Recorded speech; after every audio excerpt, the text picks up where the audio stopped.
오늘 우리에게 주신 하나님의 말씀은 구약 이사야서 13장 1절에서 22절까지의 말씀입니다. 말씀은 6절에서 10절까지만 함께 교독하도록 하겠습니다. 6절입니다.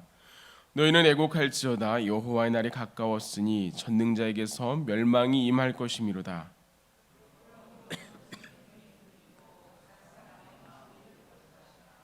그들이 놀라며 괴로움과 슬픔에 사로잡혀 해산이 임박한 여자같이 고통하며 서로 보고 놀라며 얼굴이 불꽃 같으리로다.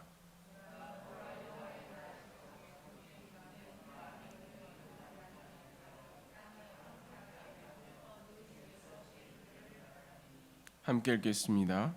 하늘의 별들과 별무리가 그 빛을 내지 아니하며 해가 돋아도 어두우며 달이 그 빛을 비추지 아니할 것이로다. 아멘. 이 새벽의 예배 여러분 참 잘 오셨습니다.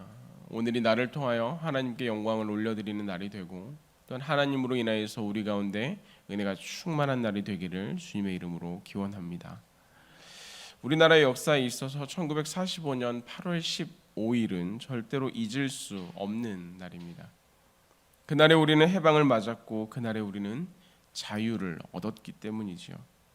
그간의 치욕을 잊지 않으며 그날을 교훈 삼아 우리는 더 나은 내일을 향해 나아가는 발판을 삼는 날이라고 할 수 있습니다.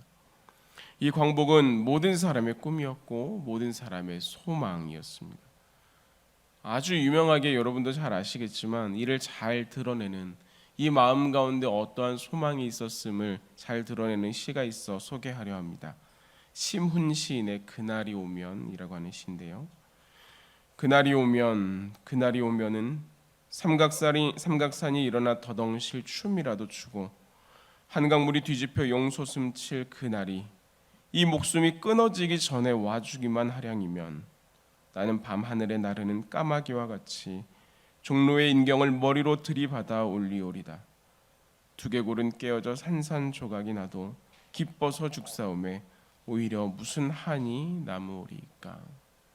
이게 1연의 내용입니다. 2연에도 같은 의미의 내용들이 담겨 있는데 일제시대에 많은 사람들이 종로의 인경이 종을 치면 통행이 금지가 되고 다닐 수가 없고 폐쇄되고 억압받았던 그곳을 이제 해방이 되면 내가 머리로라도 그것을 받아 이제 우리가 자유를 얻었음을 더 이상 이것에 우리가 얽매이지 않음을 외치겠다. 나의 온 몸으로 이것을 선포하겠다라고 말하는 이 날이 내가 살아있는 동안에만 와주기만 하면 이라고 하는 간절함으로 드러내 있습니다. 그날이 오기를 그날이 우리 가운데 소망이 되어 그날을 기리며 간절한 마음으로 써내려간 시다라고 여겨지는데요. 그날은 우리에게는 광복의 날이요 해방의 날이 되었습니다. 그런데 그 반대편에서는 어떨까?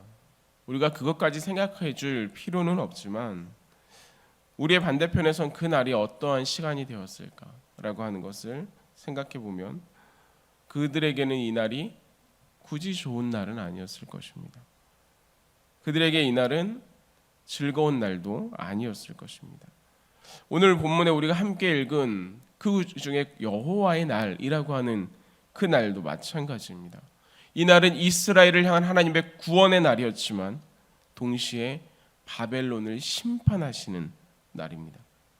이 날을 바탕으로 이것을 바탕으로 우리가 오늘의 말씀을 한 번 더 살펴보기원 합니다.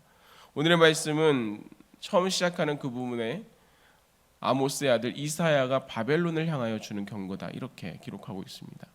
우리가 1장부터 12장까지가 유다와 예루살렘을 위한 경고였으면 13장부터 이제 온 열방을 향한 경고다라고 어제 말씀드린 적이 있는데요. 그 시작이 나타나는 것이죠.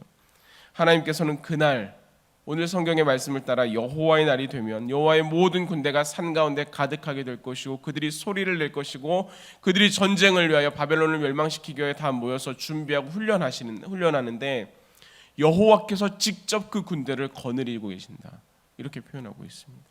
하나님의 행하시는 날, 하나님께서 이끌어 가시는 날, 하나님께서 직접 심판하시는 날이 있다는 것입니다. 그날은 여호와께서 잔혹히 분내며 맹렬히 노하는 날이 되어서 그들의 땅, 그들의 터전이 되는 그 자리를 황폐하게 하며 심지어 우리가 읽었던 말씀의 10절은 무엇이라고 말합니까? 하늘의 별들과 별무리가 그 빛을 내지 아니하는 날이다. 해가 떴는데 어둠이 가득한 날이다 라고 표현합니다. 그들이 이야기하는 1월 성신의 신들, 아무런 빛을 내지 못하는 오직 하나님만 나타나는 그 날이 될 것이라 말합니다. 그렇다면 여러분, 바벨론이 왜 이런 심판을 당해야 합니까? 단지 유다를 멸망시켰기 때문에 라고 할 수 있을까요? 솔로몬 왕이 죽은 다음에 이스라엘은 남유다와 북이스라엘로 나뉘어졌습니다. 하나님을 예배하며 살아가야 할 그들이 그들의 땅 가운데 하나님이 아닌 다른 이방 신상들과 우상들을 두고 살아왔고, 그 결과 북이스라엘은 722년 아수르에 의해 멸망하게 되었습니다. 아수르는 굉장히 큰 나라였죠. 제국이라 할 만했습니다. 그래서 세계사의 역사 가운데 우리는 아수르지만 아시리아라고 하는 굉장히 많은 일들을 행했던 그 나라가 이 북이스라엘을 멸망시켰던 것이죠. 하지만 이 나라도 영원하지 못하고 북이스라엘을 멸망시킨 이후 약 100여 년 정도 지난 다음에 바벨론에 의해 멸망하고 맙니다. 그리고 이 바벨론이 586년 남유다를 점령하게 되는 것입니다. 이 남유다가 멸망한 다음에, 이 남유다가 멸망한 이후에 하나님께서 이 바벨론 가운데 주는 말씀이 오늘 있는 이야기죠.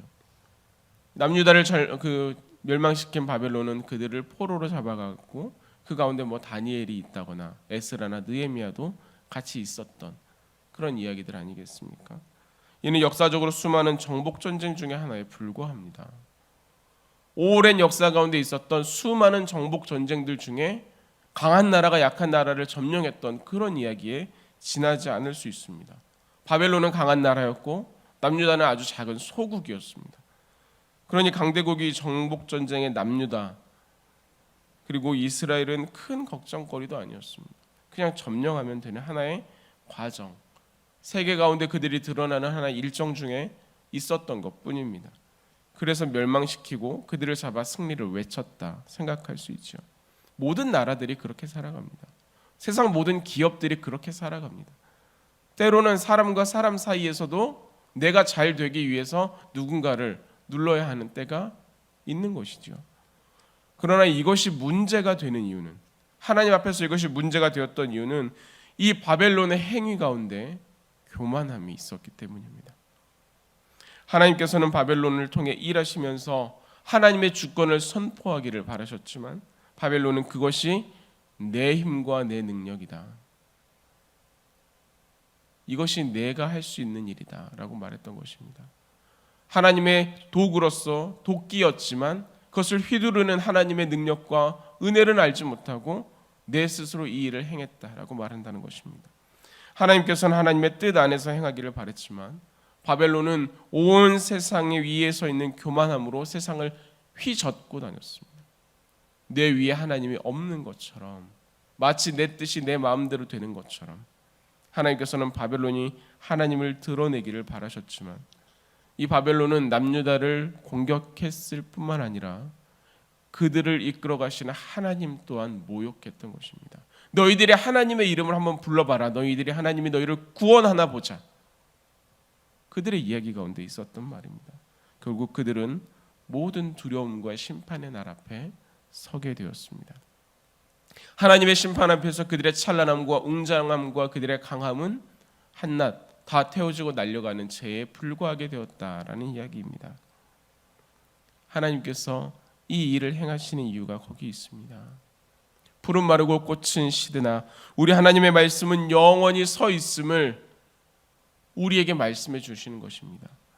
앞서 12장의 감사 찬양과 같이 하나님이 우리의 구원이십니다, 하나님의 이름만이 온 세상에 높아집니다 라고 하는 것을 직접 보여주기 위해서 세상에 강하다고 말하는 아수르가 멸망하고 그 다음에 떠오르는 바벨론이 멸망하고 이 바벨론을 심판하는 메대가 또한 멸망하는, 이 세상의 모든 열강들은 다 사라져가는 과정 가운데서 하나님의 이름만 드러나게 되는 것입니다. 그렇게 그날이 되면 하나님께서는 세상의 질서를 재편하여 하나님의 주권이 세상 위에 있음을 선포하십니다.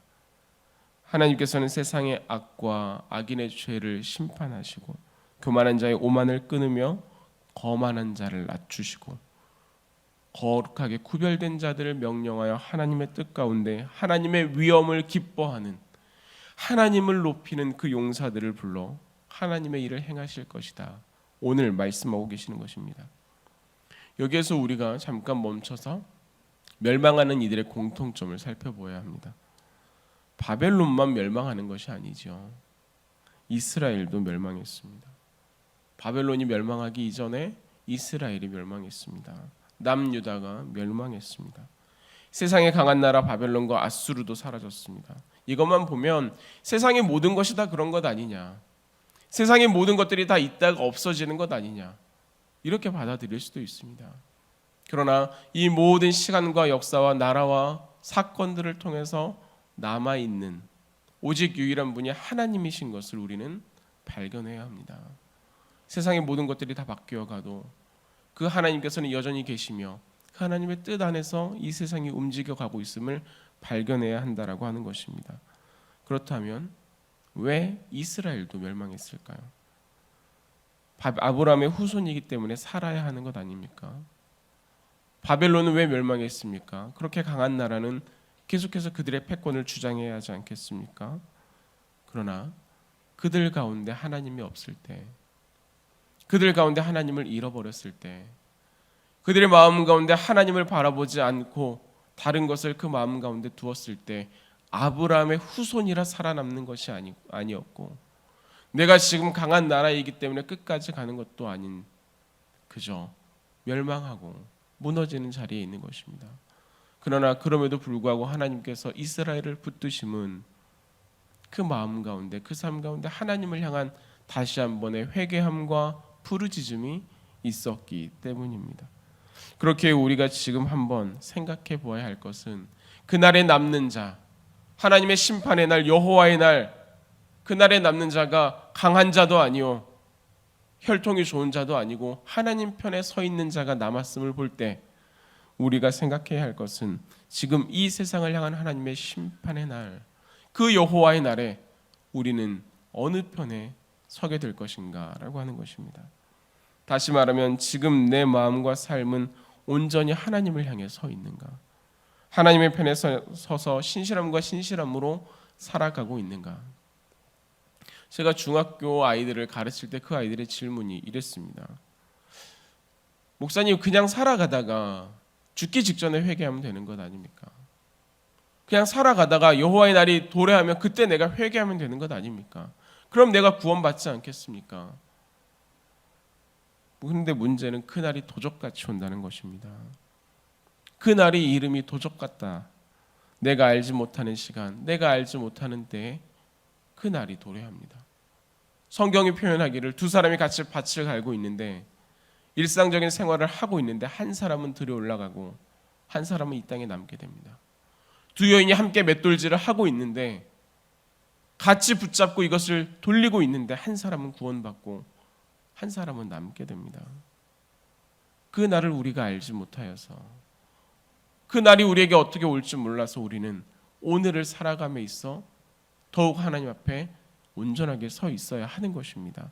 그래서 마태복음은 우리에게 이렇게 말합니다. 그러므로 깨어 있으라. 어느 날에 너희 주가 임하는지 너희는 알지 못함이니라. 또한 우리 역시 오늘을 코람데오라고 하는 하나님 전 앞에서 서 있는 것과 같이 내 앞에 하나님이 서 계시는 것처럼 오늘을 살아가야 하는 이유가 되는 것이죠. 말씀을 정리하고자 합니다. 우리의 관심은 오늘 말씀 가운데 하나님께서 바벨론을 멸망시키셨다, 이것에 있는 것이 아니라 우리가 그 자리에 서지 않는 것이어야 합니다. 우리의 관심은 이스라엘이 회복되었구나, 그것이 아니라 우리가 그 회복의 은혜를 누리기 위해 어떻게 해야 하는가입니다. 그렇게 오늘 우리는 하나님을 향한 기도와 간구로 더욱 하나님께 나아가야 하며 우리의 삶의 행함과 실천으로 하나님을 믿는 믿음을 보여야 합니다. 그렇게 살아가는 것이 쉽지 않지만, 이 땅 가운데 하나님을 들으며 살아가는 것이 어렵지만, 그런 우리를 향한 하나님의 약속의 말씀이 역대하에 있어 여러분에게 읽어드리려고 합니다. 너희는 마음을 강하게 하며 담대히 하고 아수르 왕과 그를 따르는 온 무리로 말미암아 두려워하지 말며 놀라지 말라. 우리와 함께 하시는 이가 그와 함께하는 자보다 크니 그와 함께하는 자는 육신의 팔이요 우리와 함께 하시는 이는 우리의 하나님 여호와시라. 반드시 우리를 도우시고 우리를 대신하여 싸우시리라. 아멘. 이 하나님을 믿는 믿음으로 서십시오. 그것이 오늘 우리가 살아가야 할 삶입니다. 이 하나님을 믿는 믿음으로 사십시오. 그것이 하나님을 믿는 우리가 누릴 은혜입니다. 하나님을 믿는 믿음으로 나를 도우시는 그 은혜를 오늘 우리의 삶 가운데 충만히 경험할 수 있는 복된 날 되시기를 주님의 이름으로 기원합니다.